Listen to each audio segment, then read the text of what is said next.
Hello, everyone. I was going to say good morning, but it's now noon, so good day. Welcome to Goucher Environmental Dialogues.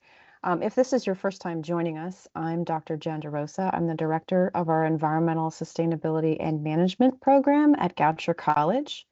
And Goucher Environmental Dialogues they're really a web-based speaker series, and we feature cultivated conversations with environmental, sustainability, and climate leaders, visionaries, and innovators.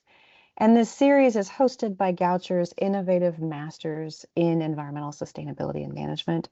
If you have any questions about our master's degree at Goucher College, I'm actually hosting an information session in June, and I'll be sure to include that link when I share our recording from today's webinar. And later, I will share in the chat a link to our social media, and you can also watch past Goucher Environmental Dialogues, a link to our YouTube. Um, but for today, our conversation is about rewilding and rewilding in America. And here with me is John Davis. John is a conservationist, a writer, and a Wildways scout for the Rewilding Institute, dedicated to restoring and reconnecting wild habitats across North America. He has held leadership roles with Restore the North Woods, the Eddy Foundation, Champlain Area Trails, the Cougar Rewilding Foundation, and the Algonquin and Adirondack Conservation Collective. John is the author of Big, Wild, and Connected, Scouting an Eastern Wildway from Florida to Quebec. I encourage you guys, it's a really good read, which chronicles his 7,600-mile Trek East expedition promoting an Eastern Wildway. And he continues to champion large landscape conservation and rewilding initiatives across the continent. Now, because it's a webinar format, your cameras are turned off and your mics are turned off, but do feel free to use the chat to join me in welcoming John to our webinar today. And also you can use the chat feature to ask questions during our conversation, and I will try to give voice to your questions, or as many as I can, at the end of our webinar. So thank you for joining us, and thank you, John, also for coming and talking to us today. Now, I guess a good starting question would be for anyone who hasn't encountered the term before, how would you describe rewilding, and what drew you personally to dedicating so much of your life to it? Thank you, Jen. It's a fun opportunity to get a chance to talk with a large group of smart young people who can help make a better, I hope, wilder world. So the term rewilding was coined by my late friend and mentor, Dave Foreman, about 30 years ago. I admit at first when he started using the term, I found it awkward. I'm grammatically very conservative, and I didn't really like the idea of putting a prefix in front of an adjective. But soon enough, he convinced me that it was a compelling term. Dave Foreman wrote the classic book on rewilding North America, which has that as its title. The title is Rewilding North America. And if you read just one book about rewilding, that's the one I would suggest. In that book, Dave paints in very broad strokes a vision of what it might mean to rewild our continent. And I'll say more about that as we talk further. But Dave's definition of rewilding was very short and simple. He defined it as wilderness recovery. And when asked what he meant by that, he would explain protection and reconnection of big wild core areas linked by wildlife corridors, and including the full range of native species, including top carnivores. Top carnivores tend to be among the earliest species eradicated from areas as those areas are developed by industrial peoples. And so top carnivores are sort of they're ideal focal species. They're also ecologically very important, which we'll talk about more. Other definitions have been given for rewilding. My lifelong friend and collaborator, Tom Butler, describes rewilding as helping nature heal. And I've tried to give a slightly lyrical definition for rewilding. Rewilding is giving the land back to wildlife and wildlife back to the land. But basically, rewilding is about protecting big, wild, connected spaces full of native species, including those species that tend to be persecuted by people. And it depends not only on habitat connections, but also on coexistence. Even if you have the best ecological reserve network possible unless people are willing to coexist with wild species, including top carnivores. Those animals are not likely to persist. Rewilding, I should say, is not just about animals, it's about the whole biotic community, plants, fungi, animals, the whole community. So that's, very briefly, that's how I see rewilding. I appreciate that. And the kind of look, or you talked about connecting and corridors. And I know in your book series, you cover really an enormous geographic canvas. So what does a truly connected wild America look like in your vision? And how far are we from that today? Well, you mentioned the long trek I took through the proposed Eastern Wildway in 2011, scouting a proposed Eastern Wildway from Florida to Quebec.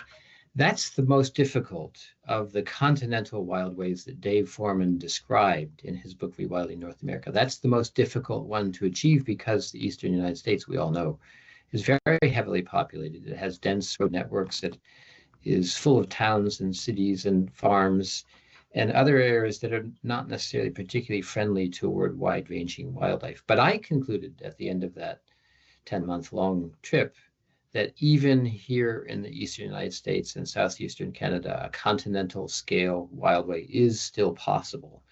I think it would require something approaching a national consensus. And obviously, this is a period in history when any sort of national consensus in this country is very difficult to achieve. Perhaps I'm naive, though, but I think if we can achieve consensus on anything in this country, it might be that we want to conserve and restore our natural heritage, that we do want to make space for the full biotic community. So I believe it is still possible to create an Eastern Wildway or an Appalachian, Atlantic, Adirondack, Acadian Wildway. Difficult, but with a great deal of work, we could piece back together enough natural spaces that the full range of wildlife could thrive. And it would be easier in the Rocky Mountains, the so-called spine of the continent, or Western Wildway, the Pacific Crest and Coast Wildway, a third one, this one also running north-south, would maybe be in between the Rockies and the Appalachians in terms of its difficulty of achievement. And then perhaps the easiest one to achieve, largely in Canada, but also in Alaska and parts of the northern lower 48 states, is the Boreal Wildway. Those are the four continental wildways Dave Foreman proposed in his book.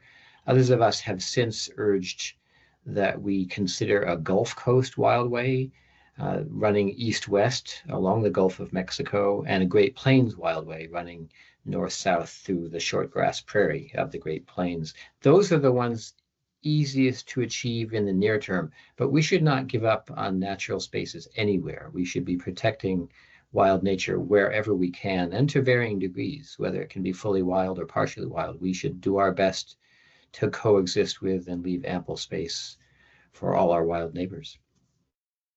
I like the visual that you're giving me of kind of the north and south and the east and west, almost like an interstate system, but for wildlife and ecology.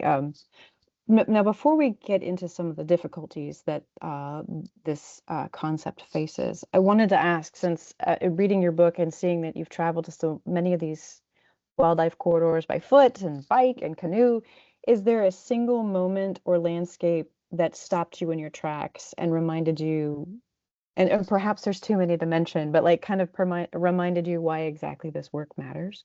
Maybe some that stick out in your head. Yeah, I guess I'll name two regional wildways or wildlife corridors that are also continentally important because I've given extra time to them. They're two of my favorite parts of the planet. And so one where I live, these days I'm a volunteer at the Rewilding Institute, but I actually make my living working for a regional conservation group called the Adirondack Council, which uniquely has a rewilding advocate, and that's me. And so I'm right now sitting in Adirondack Park, which is a 6 million acre state park. That's a very unusual park. It's not like a national park. It's more like the parks of England that are heritage parks. It's a mix of wild lands owned by the state, public land, and private lands with some degree of zoning. There's a vitally important wildlife corridor or wildway or habitat link between here, Adirondack Park, and Southern Ontario's Algonquin Park. It's sometimes popularly known as HA, Adirondack to Algonquin, or Algonquin to Adirondack. That habitat connection, which exists for geological reasons, which I won't go into, but it remains relatively intact, mostly forested habitat connection, going all the way from Lake Champlain, just about 10 miles east of where I'm sitting, through Algonquin Park. And then once you're in Algonquin Park, you're getting into the Canadian forest, the boreal forest, where it's the matrix is wild. But that habitat connection is truly continentally as well as regionally important. And I live in it, and I spend much of my time roaming it. So that one is particularly inspiring to me and important. And then I spend a lot of time also in the Southwest, and there's the vital habitat connection quite comparable to the A to A axis, known as the Mogollon Wildway, which connects the Gila Wildlands Complex in southwest New Mexico with the Grand Canyon Wildlands Complex in northern Arizona. Again, for geological reasons, there's a relatively intact swath of forest linking the Gila Wildlands with the Grand Canyon. So that Mogollon Wildway is another of my favorite parts of North America. And then related to the Mogollon Wildway is a unique series of isolated mountain ranges called the Sky Islands of southern Arizona and New Mexico and northern Sonora, Mexico. And that too is an especially beautiful and extremely biologically diverse area that I return to whenever I can. So those are three of the areas that inspire me the most. But of course, there are countless others, and whatever inspires you is worth advocating for. Thank you for that reflection and noting where some of these corridors exist. I'm a geoscientist by training, so I'm also interested personally in how the underlying geology is kind of influencing where these natural locations are. Now, as you've mentioned before, wildlife corridors are central to rewilding, but they can kind of feel abstract to somebody maybe living in a city, an urban area, a suburb. Can you give us a concrete example of what happens to an ecosystem when animals can move freely across the landscape? Yes. So I like to say that we need to restore and protect habitat connections for 4 or 5 really basic reasons. Food, many animals need to range widely to meet their food needs. They may need to move up in elevation, climb mountains, or they may need to move northward to find, to be in sync with the flowering and leafing plants, as well with climate warming. And I do assume with most of the scientific establishment that human forced climate change is very real and very dangerous. With anthropogenic climate warming, many species will need to be able to move northward to track their climate envelopes, as it's called. So to be able to meet their needs for nutrition, many animals need to range widely. Some animals will need to extend their ranges northward or upward in elevation with climate warming. Another reason is change. Just there is great environmental variability, even in natural situations. And of course, there are many unnatural situations now that you need large connected habitats so that animals can move in response to, say, wildfire or hurricane or other extreme events. They may need to move to a new area temporarily or even for the longer term. That makes habitat connections vitally important. Finding mates. It's very important genetically that animals not always breed just with those around them, but that they travel to meet mates in farther places to mix genes and keep the population genetically healthy. So those are some of the key reasons why habitat connections are important.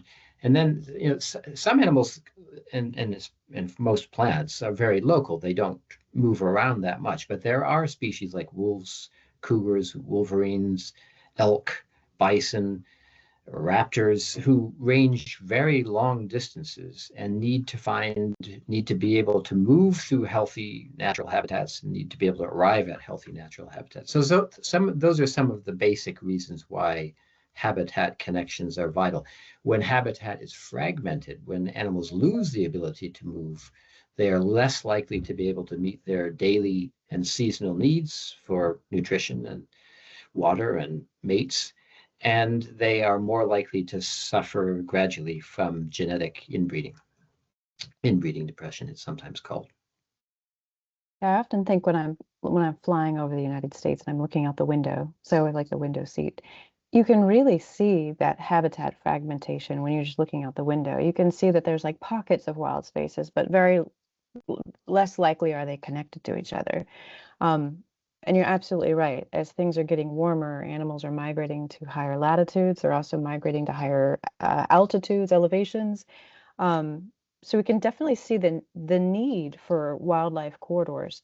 Now I know, and part of this is coming from hearing about the reintroduction of wolves to Yellowstone. Large predators like wolves and mountain lions tend to be a flashpoint sometimes. I've noticed in rewilding debates.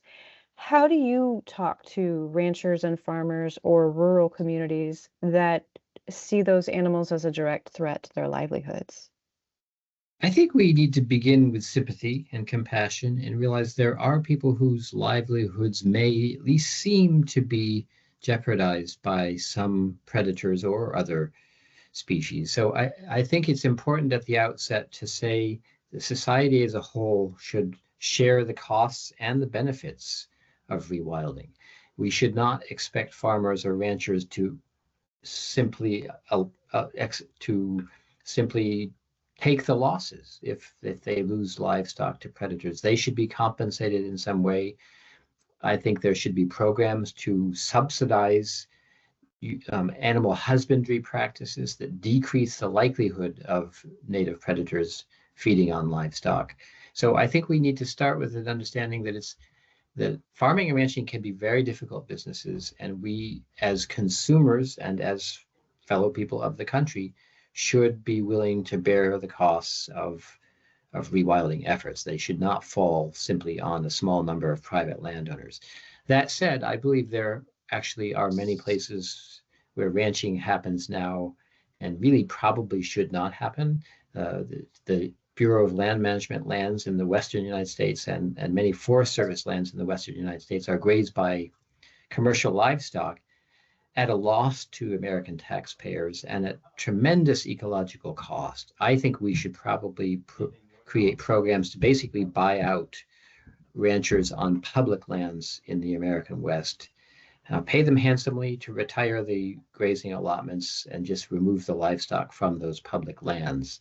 On private lands, it's a very different matter. Those presumably will remain in production. And there, I think we need coexistence and compensation programs to make it so that farmers and ranchers don't lose money from the presence of wolves and cougars. So that's part of the issue. Another thing is, wolves have become a very volatile. Wolf recovery has become a very volatile issue.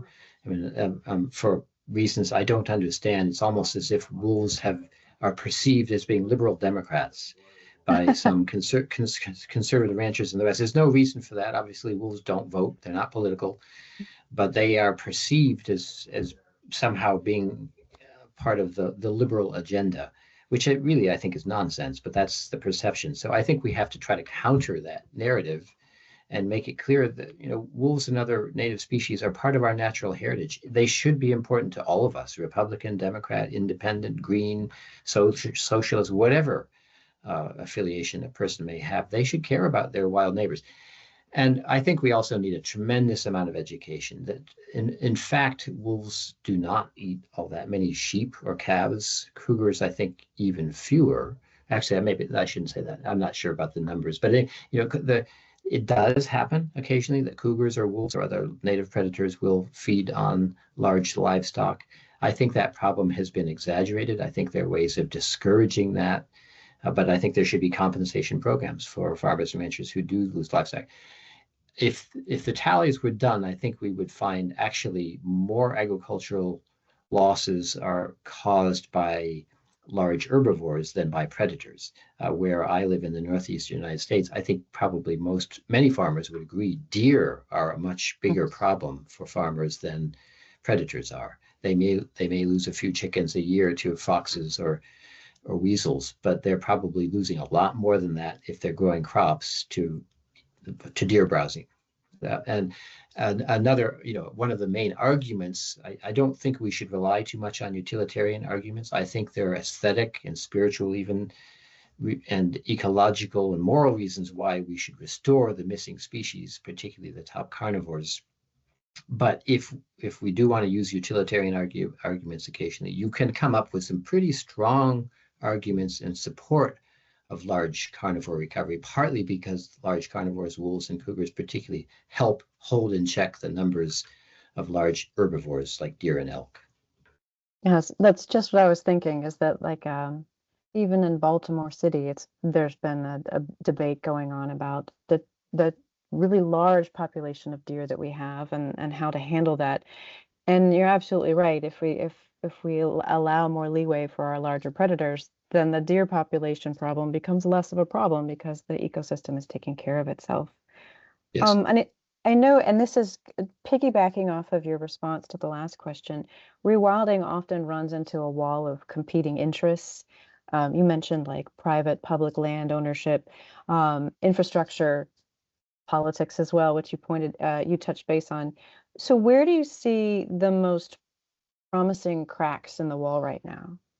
One of the areas where we can quickly find common ground across parties and among different interest groups, I believe, is in making our built infrastructure more permeable to wildlife movement, even as we make it more durable in the face of climate chaos. We're going to have to reinforce or rebuild culverts, bridges, and the like, because we're getting worsening storms. We're getting more and more severe flood events. While we do that, let's make that infrastructure wildlife friendly. So culverts are actually a major issue in rewilding work. You wouldn't suppose so, but culverts are a very big matter because across the country, there are thousands, tens of thousands, even more culverts that impede the movement of fish and amphibians because they're too small, they're too tight, they're perched. One of the better rewilding actions local people can take is next time a culvert washes out, replace it with something that is at grade and is not perched so that amphibians and fish can go through it safely. So modifying our infrastructure, and then more visible are the wildlife, the terrestrial wildlife crossings, the wildlife bridges and underpasses that the large animals need. And as many of you know, I'm sure, those have been successfully and quite famously installed in Banff National Park, Alberta. Probably the most famous overpasses in the world are there. And these are big overpasses. They're actually big enough that grizzly bears and wolves and elk and so forth will willingly use them. They actually have some native vegetation on them. A bigger, wider wildlife bridge is more inviting than a smaller one. And then underpasses, they're not so visible, but they're also very important. And different animals will prefer different structures. But the experience in Banff National Park and elsewhere has shown that these wildlife crossings, overpasses and underpasses, work very well. They tend to dramatically reduce the number of wildlife vehicle collisions, which saves human lives as well as animal lives. These wildlife structures typically pay for themselves in a matter of a decade or so. And again, saving countless wild animal lives and many human lives as well. I think that we should, as a nation, and other nations too, should dedicate a significant amount of our transportation funding to making roads safely crossable for wildlife, again, with overpasses and underpasses. That's a big part of the rewilding equation. And most people agree that nobody likes to hit an animal on a road. We've all done it. I just hit a squirrel the other day and I felt awful about it. Not because squirrels are endangered, they're not, but I killed an individual squirrel just because I was out in my car and couldn't stop quickly enough. None of us like that kind of experience. And for some animals, not squirrels, but for some animals, roadkill is a threat to the population. The Florida panther is threatened more by roadkill, by roads in general, but particularly by being hit by vehicles than almost any other factor. So there's an area of common ground. Let's make our built infrastructure more permeable to wildlife movement, even as we make it more resistant to climate chaos. Thank you for that, and for the different kind of walking us through some of the different ways that we can reconnect wildlife. And I know we've mentioned a little bit before that climate change is reshaping where species can survive. How does that urgency change the rewilding conversation? And does it make connectivity even more critical now than it was a decade ago. It does make habitat connectivity even more critical. Yeah, habitat connectivity has always been critical ever since industrial humans started fragmenting landscapes. But now with the climate rapidly changing, it is ever more important. And as you said, yeah, animals and plants may need to shift their ranges to higher latitudes and to higher elevations as the climate warms. And the term climate chaos, in my opinion, is actually more apt than climate warming. For one thing, climate warming sounds, if you live in the north as I do, that sounds too benign. That sounds nice. That sounds comfortable. What we're bringing on is chaos to some degree. We're upsetting natural patterns, and we will have hotter summers. We'll generally have warmer winters, but not always. Sometimes we may have an extremely cold winter. The patterns are being disrupted, and this is very hard on wildlife in many ways. And there are lots of little ways one wouldn't think of. Here in the northeastern United States, one thing I'm noticing, not as a scientist, just as a naturalist and scout and hiker, I'm noticing that we get more and more mixed precipitation events in winter, and we get freezing rain and we get these freeze thaw cycles. So whereas in decades past we would have expected to have nice soft snow which people can ski on or snowshoe through, and animals can fairly easily make their way through, now we're getting these breakable crusts. And I would hate to be a deer or another weighty animal with small feet that's going to break through that crust. It must be very difficult to tread that kind of substrate. Those sorts of change, and then the so-called subnivean environment, the ecosystem beneath the snow where many animals live in winter, weasels and rodents included, that's being disrupted by the rapid freeze-thaw cycles and the changing precipitation patterns. So there are lots of little ways that we're making life more difficult for our wild neighbors by accelerating climate warming. But yes, definitely, Jen, the need for habitat connections is more important than ever before.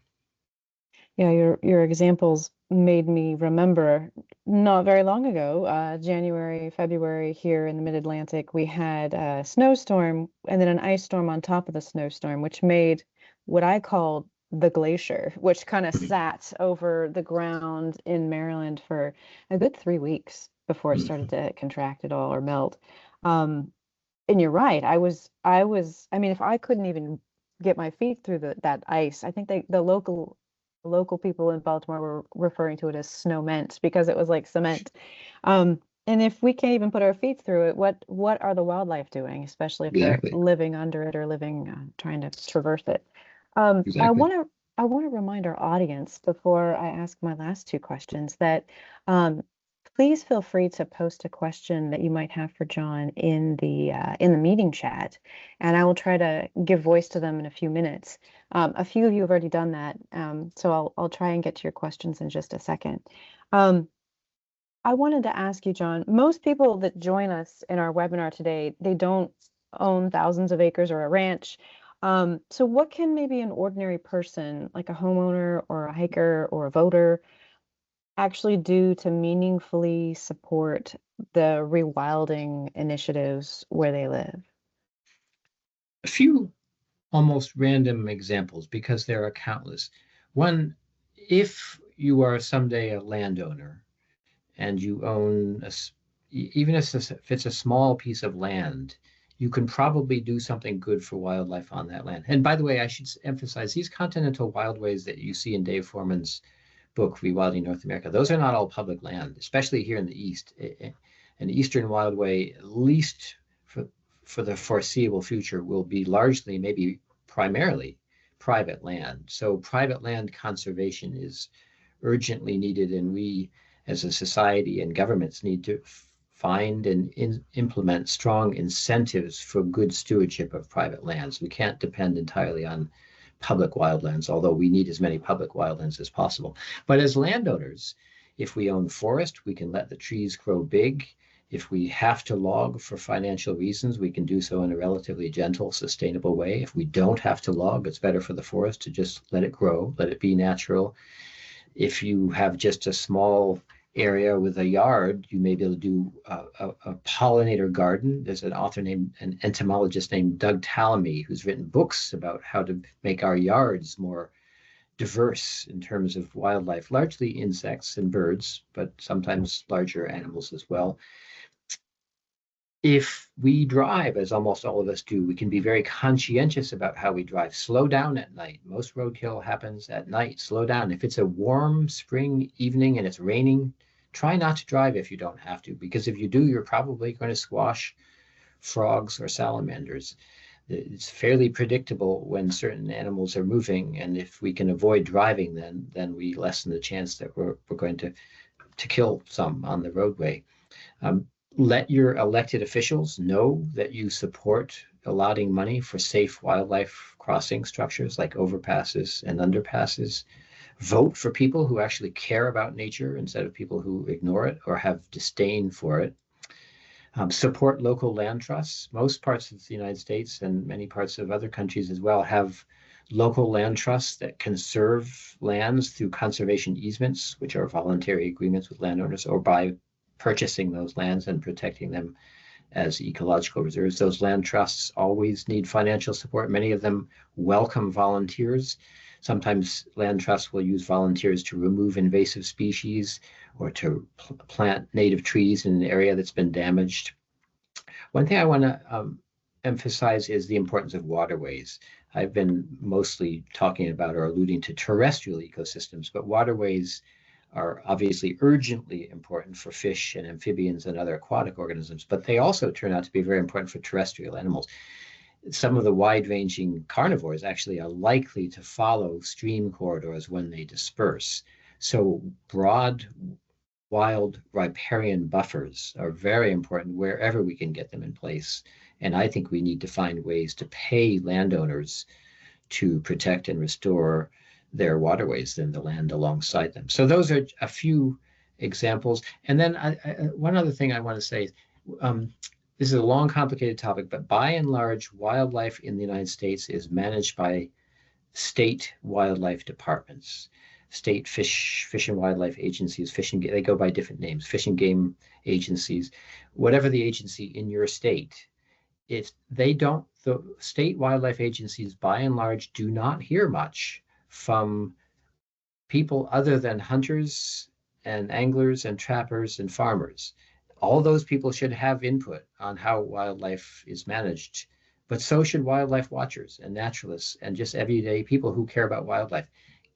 Figure out what your state wildlife agency is doing and try to let them know your thoughts. If you'd like to see, one of the reasons we so far have not been able to restore cougars or wolves in the Northeast United States is because the state wildlife agencies are not supportive, because they don't think they need to listen to wildlife watchers and naturalists as much as they feel they need to listen to hunters. Many hunters are ethical and would support carnivore recovery, but a loud minority are actively opposed, and so we get nowhere on that. So figure out how your state manages wildlife and get involved to the extent you can. Thank you for those recommendations. I think that's, I'm thinking personally as a wildlife watcher when I do my daily walks, that's one of those things that hadn't really entered my mind as something I could do as a citizen, is just contacting my local state wildlife agency and expressing my concerns and my voice and my support. We had a question earlier, and I am, for our audience, I'm starting to look at the questions that are in the chat, so apologies for any delay. Sally asked, it seems that wildlife corridors are often wetlands and riverine systems, which you had talked a bit about earlier as well. Can this connection be leveraged to increase protection and conservation? Yes, and it's very important to do so. Again, the waterways are urgently important for aquatic and terrestrial wildlife, and also for human concerns, water quality. We need, with climate warming, some of the cold water fish in our country, including brook and lake trout, may be in real trouble. Even in the Northeastern United States, the prognosis for brook trout right now is quite grim because water temperatures are getting warmer, and brook trout do not like warm water. That makes buffering streams with protected forest all the more important to shade those streams and keep them cool. So yes, protecting broad wild riparian zones wherever we can, along streams, around ponds and lakes, and coastlines too. Mhm. That's exceedingly important. There are some government programs that facilitate that. There are sometimes state or federal granting programs that, for instance, allow a farmer to fence off her or his riparian area so that the livestock cannot go there and the forest can recover. Now, admittedly, there are concerns about fences, but it's probably better to have a fence running parallel with the stream and keep the livestock out, even though the fence does to some extent hinder wildlife movement, than letting the livestock graze all the way down to the stream course. So there are granting programs that facilitate riparian and shoreline protection, and those are important to publicize. Thank you for explaining that. Sarah asks, or she comments, I would love to hear how or if Indigenous land stewardship is being included in the rewilding efforts. Can you speak to that a bit? I wish I could speak more to it. It's a crucial topic. Some rewilding leaders have invested more in understanding that than I have. Native Americans have done some terrific leading edge rewilding work of their own on their tribal lands. Bison recovery efforts have been advanced greatly by some tribes in the West, in the Great Plains. There's a tribe in Nevada that has restored a rare fish. Wolf proponents often include native voices who are sometimes the strongest.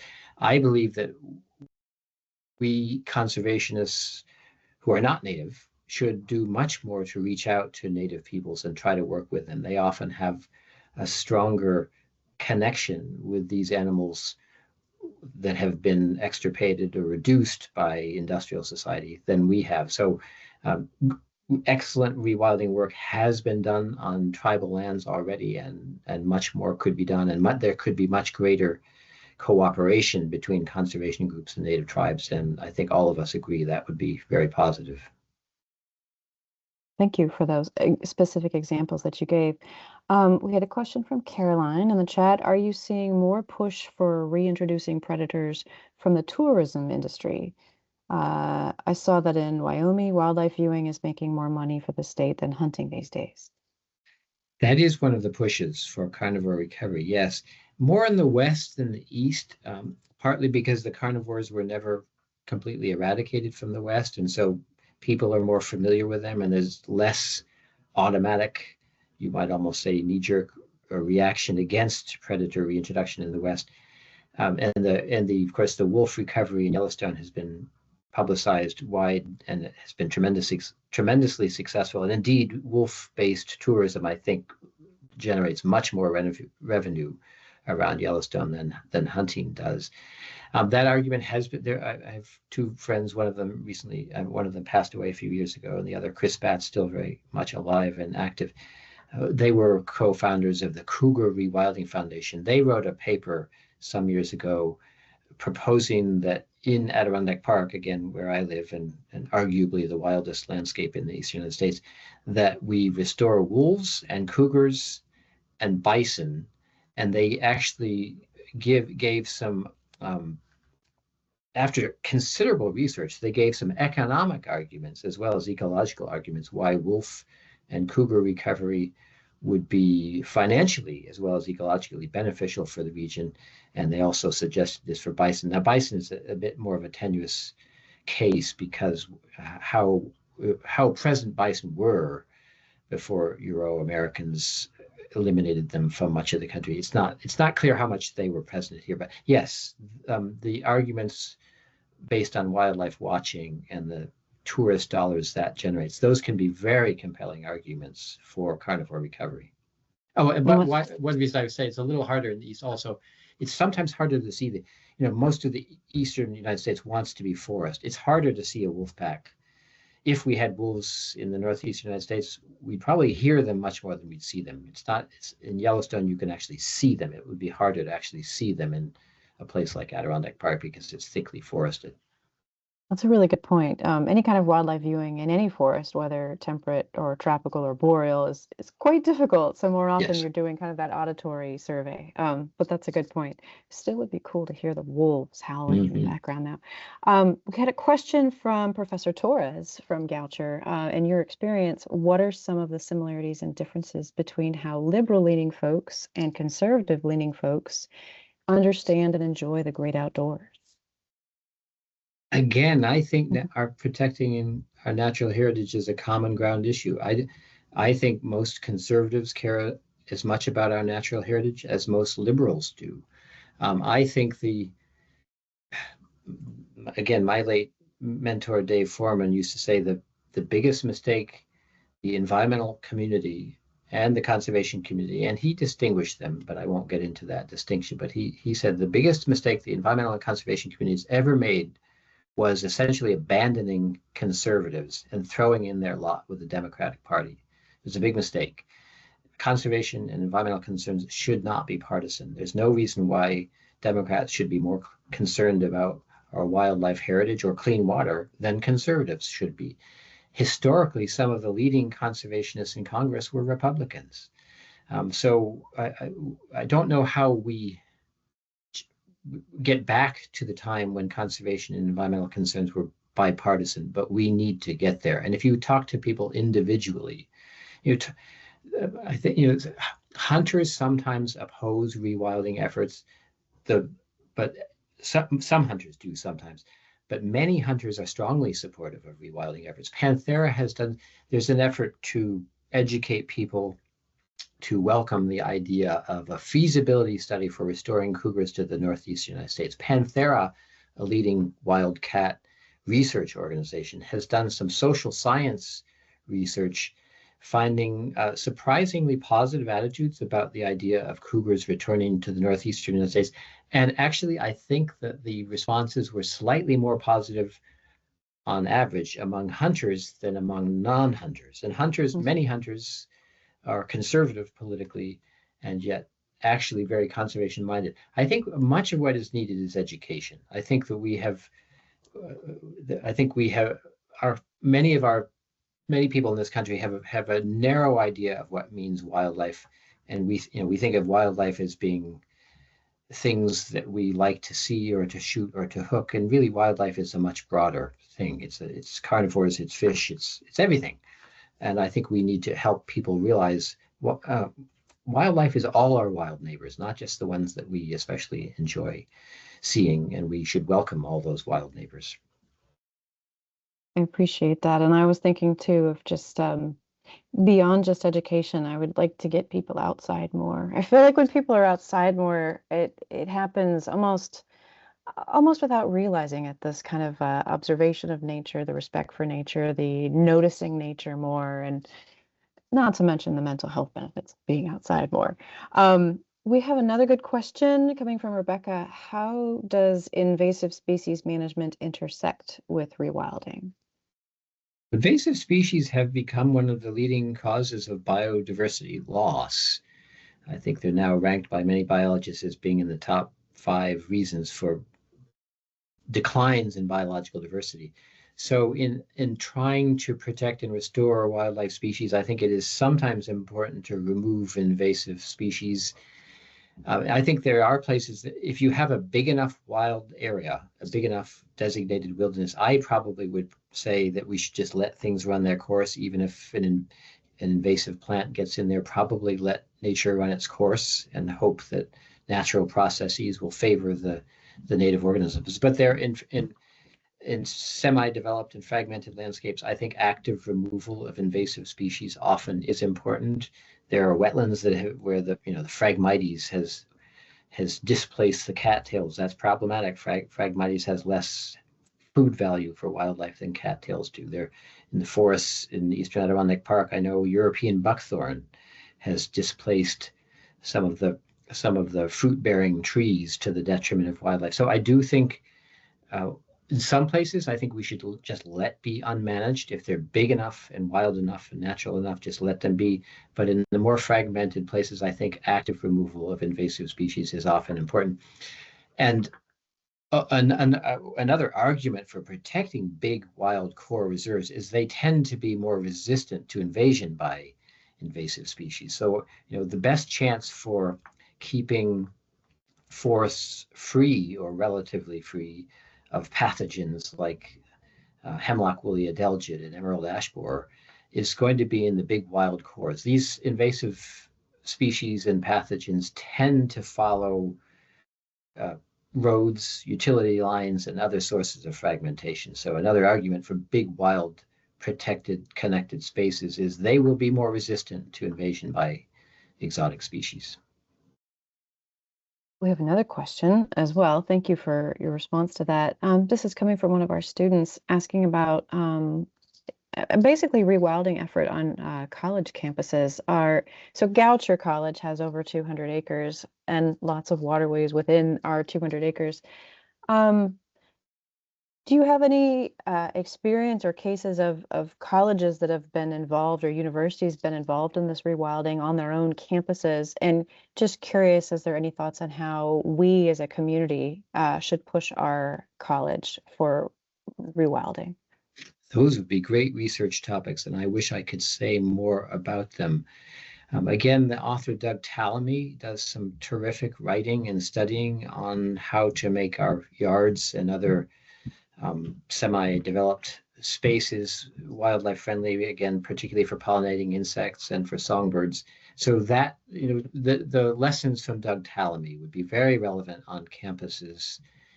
But I think that deserves a lot of study. At the Rewilding Institute, we talked on and off for years about starting a regular column on local rewilding or rewilding your backyard. And that hasn't happened yet, but we get many queries from people wondering, I own a few acres in, say, Nebraska, and I would like to do something that benefits wildlife. What can I do? So there deserves to be a lot more study on that. But again, the writings of Doug Tallamy. So as for campuses that are already doing something, there are colleges and universities that have land outside the campus that they conserve. I think Middlebury has some forest in Vermont that it's conserving. I think Yale has some forest in New Hampshire that it's partially conserving. So, although the record of college ownership of forest and university ownership of forest is a bit mixed. I do remember a case where one university was hoping to log some old growth forest. I think that was I think they were finally dissuaded from doing so. But really, there's a great, colleges and universities should be leaders in land conservation and restoration. Some are, but a whole lot more could be done. So I don't have a great answer, but I hope you'll have some great answers in the future. I appreciate that as well. And I second that. We're kind of running out of time for too many more questions. Maybe I'll ask about two or three more. We had a good question in the chat about can you address transboundary corridors, like between the U.S. and Mexico border? To your knowledge, I guess, are there efforts to have wildlife corridors, eco corridors between nations? And can you think of any that are maybe like a prime example for folks to look at if we had to like have a case? Yes. So I mentioned A to A, the Adirondack to Algonquin Wildway or Axis, a wildlife corridor. That's transboundary. That goes from northern New York to southern Ontario. And it's led by nonprofits. There's an A to A collaborative. I think that's the website, I believe, is A to A collaborative.org. So that's transboundary. There's an international peace park proposed for the Three Borders area where Maine, Quebec, and New Brunswick meet in the St. Francis watershed. That's a very inspiring peace park proposal, not implemented yet, but I hope it will be someday. There's the Glacier National Park, Waterton National Park, Biosphere Reserve in Montana and Alberta, which dates back many decades. And in Central America, there are some international peace parks. I don't know the specifics, but I think if you look into transboundary parks in Central America, you'll find some outstanding examples. I do want to mention the US-Mexico border. The border wall, in my opinion, is an ecological travesty and a massive waste of money. It does not stop people, it does stop wildlife. I think there are much more sensible, humane, compassionate ways to address the issue of illegal entry or supposed illegal entry into the United States. The border wall is not the answer. I think we should have international peace parks between the US and Canada. The Sky Islands region would be an ideal place to have a transnational park or protected area of some sort. In Big Bend in Texas and the other side of the Rio Grande in Mexico would be another area of outstanding ecological importance where a binational park or other protected area would be enormously beneficial. So again, an area where much more work is needed. There's in Southern Africa, I believe there's a massive park involving several of the nations that is described. Another book to recommend, by the way, is Carolyn Fraser's book, Rewilding the World. She talks in there quite a bit about some international or transboundary park protection efforts, which really are in the rewilding theme. I do recommend seeing that. Rewilding the World by Carolyn Fraser does talk about transboundary parks. That's exciting to hear about. And thank you for the book recommendations. I hope folks have been taking notes. And I know in our chat, several people have shared articles as well. Another question, this is coming from another one of our professors, Professor Paris at Goucher. Are there any serious efforts to plant blight-resistant American chestnut across large areas? I know that's a personal interest of mine as well. Are you aware of any? Oh, I wish there were. Well, yeah, I mean, great work is being done in that area. You probably both know more than I do. The American Chestnut Foundation has been working for many years through crossbreeding, and now I think some careful efforts involving genetic engineering even to which I know are debatable. I won't get into that, but the crossbreeding I don't think is controversial really. To try to yield a disease-resistant, almost entirely American chestnut. I think at this point, American Chestnut Foundation can produce trees that are more than 95% American chestnut with a much smaller percentage of Chinese chestnut that confers the resistance to chestnut blight. And so there are some successful small-scale efforts at planting these disease-resistant American chestnut. It has not been done at a large scale as far as I know.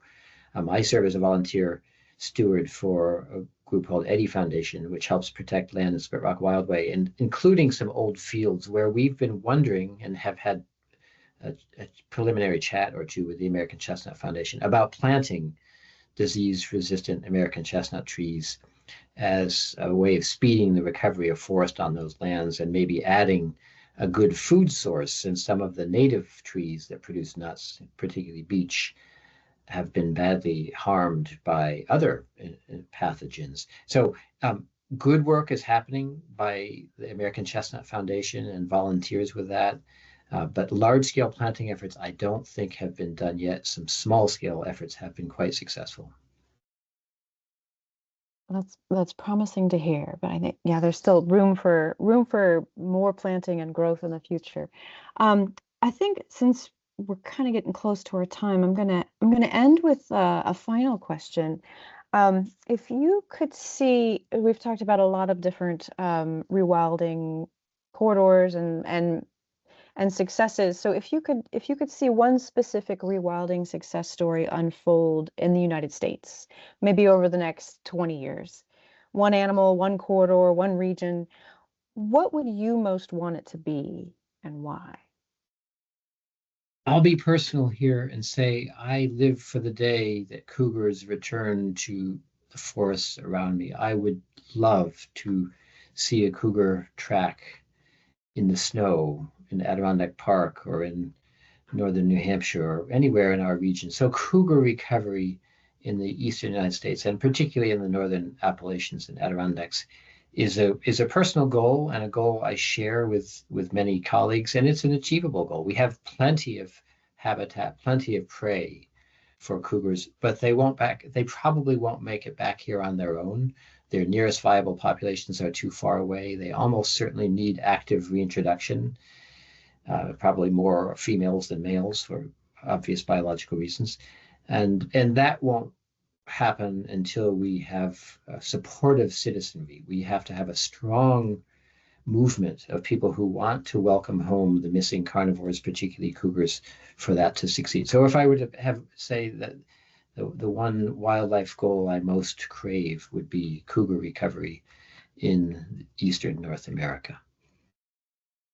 I like the vision that you're describing, and maybe we'll be doing this talk again in about 2 decades, and we'll be talking about the success story of cougar reintroduction. Who knows? Well, That would be John, fun. thank you so much for this great conversation and providing a lot more detail and context to this concept of rewilding, which is such a hot topic in the environmental field these days.